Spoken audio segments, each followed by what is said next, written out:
धर्म ध्वजा पर अंकित कोविदार वृक्ष अयोध्या राजवंश का राज चिन्ह है। इसका विवरण वाल्मीकि रामायण और हरिवंश पुराण में मिलता है।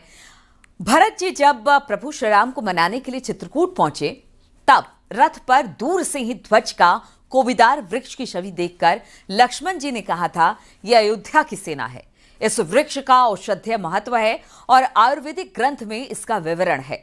इसके फूल, छाल और पत्तियों में औषधीय गुण हैं, जो कि धर्म ध्वजा पर अंकित किए गए हैं, जिसको 25 तारीख को प्रधानमंत्री मोदी मंदिर के शिखर पर फहराने वाले हैं।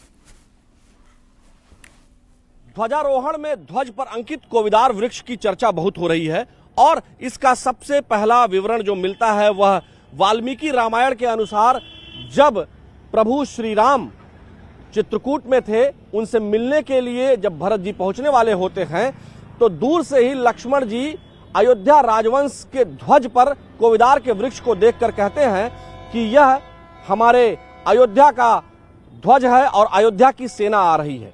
अर्थात उसी समय से यह अयोध्या राजवंश का एक सर्वमान्य चिन्ह था और प्रतीक था, जो ध्वज पर अंकित रहता था। लेकिन इस कोविदार वृक्ष की चर्चा जब आई है, तो यह जानना बेहद आवश्यक है कि क्या इसके कोई वैज्ञानिक गुण भी हैं।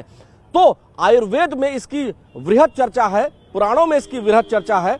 कोविदार वृक्ष की छाल, इसके पुष्प और इसकी पत्तियां सभी शुभ फलदायी होती हैं, ये स्वास्थ्यवर्धक होती हैं और कोविदार को कंचनार भी कहा जाता है। कंचनार, गुग्गुल इत्यादि आज भी उपलब्ध है।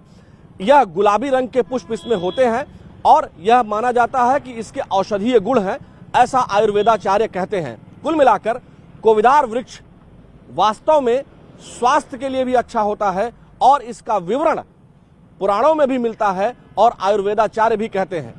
वीडियो जर्नलिस्ट अनिल कुमार के साथ आलोक शुक्ल, न्यूज़ 18 अयोध्या।